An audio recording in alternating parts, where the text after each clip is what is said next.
देखा होगा। इसमें बहुत बड़ा रहस्य है। अगर आपका राष्ट्र सुरक्षित है तो आपका देश भी सुरक्षित है, और यदि राष्ट्र सुरक्षित नहीं है तो देश भी सुरक्षित रहने वाला बिल्कुल भी नहीं है। राष्ट्र नाम किसी भूखंड का नहीं होता, राष्ट्र नाम सीमाओं का नहीं होता। राष्ट्र नाम होता है संस्कारों का, संस्कृति का, सभ्यता का, अपनी भाषा का, अपने विचारों का। जहां हमारे विचार, हमारी संस्कृति, हमारे संस्कार जीवित हैं तो समझ लेना वो भूखंड भी सुरक्षित है। और जिस भूखंड से आपके विचारधारा समाप्त हो गई, आपके संस्कार समाप्त हो गए, तो धीरे धीरे वो भूखंड भी समाप्त हो जाता है। आप लोग जानते हैं कभी अफगानिस्तान तक हम लोग थे। Iran, Afghanistan, Nepal, Bhutan, Tibet, Sri Lanka, Myanmar, Bangladesh, Cambodia, Philippines, Malaysia, Indonesia, Thailand, Vietnam, यहां पर कभी हमारा एक चक्रवर्ती साम्राज्य हुआ करता था। वो भूखंड तो आज भी वहां पर है, लेकिन क्या बदला?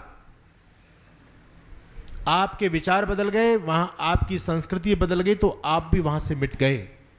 और आप भारत देश की मैं यदि बात करूं तो यहां पर भी ऐसे बहुत सारी विचारधाराएं आज अनुप्राणित हो रही हैं।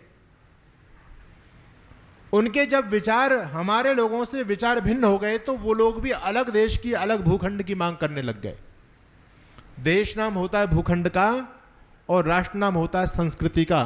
अगर आपकी संस्कृति जीवंत है तो आपका देश भूखंड के रूप में भी जीवित रहेगा, और यदि संस्कृति मिट गई तो फिर आपका देश भी और आप भी बचने वाले नहीं हो।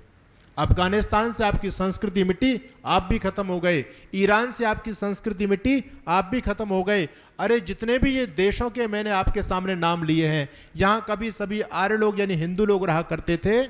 आज हिंदू नाम की चिड़िया वहाँ से खत्म हो गई, क्योंकि हमारी संस्कृति पहले खत्म हुई, फिर धीरे धीरे हम भी वहाँ से खत्म हो गए। दूसरी संस्कृति को मानने वाले लोग वहाँ पर आज रह रहे हैं। आज राष्ट्र रक्षा सम्मेलन है। मैं आपको अपने अतीत से जोड़ना चाहता हूं कि हम कौन थे, क्या हो गए और क्या होंगे अभी। आओ विचारें बैठ मिलकर के समस्याएं सभी।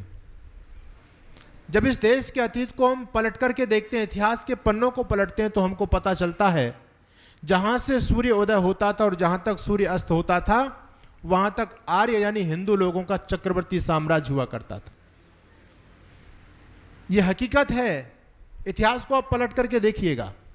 लेकिन आज हम दुनिया से खत्म होते चले जा रहे हैं, खत्म होते चले जा रहे हैं। हमारे खत्म होने का कारण क्या, ये हमको चिंतन करना पड़ेगा।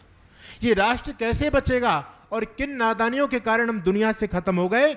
हमारा राष्ट्र खत्म हो गया, हमारी संस्कृति खत्म हो गई। अगर ये मूर्खता आज भी हमारे समाज में चलती रहेगी, हम लोगों के अंदर मूर्खता आज भी जीवित रहेगी, तो आपका राष्ट्र पूरी तरह से खत्म हो जाएगा। ये ज्यादा दिनों तक बचने वाला नहीं है। एक दृष्टांत के द्वारा मैं अपनी बात को प्रारंभ करता हूं, आप लोग सभी जुड़ने का प्रयास कीजिए। कहते हैं कि एक बार एक नगर में बाढ़ आ गई।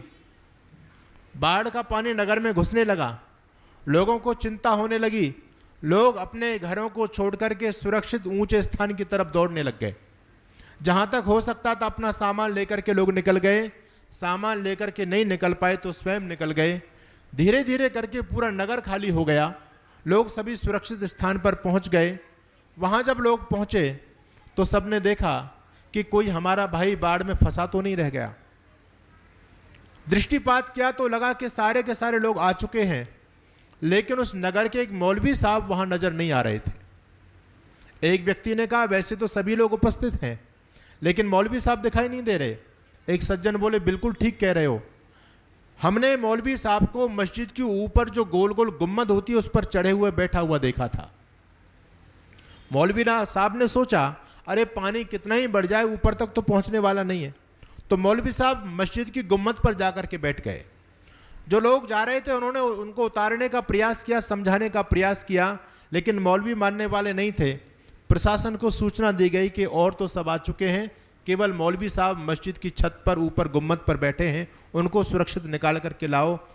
प्रशासन ने सेना के जवानों को भेजा, और जब सेना के जवान नाव लेकर के मौलवी को उतारने के लिए आए तो सेना के जवानों ने उस मौलवी को बहुत समझाने का प्रयास किया। बात को आप लोग ध्यान से सुनना।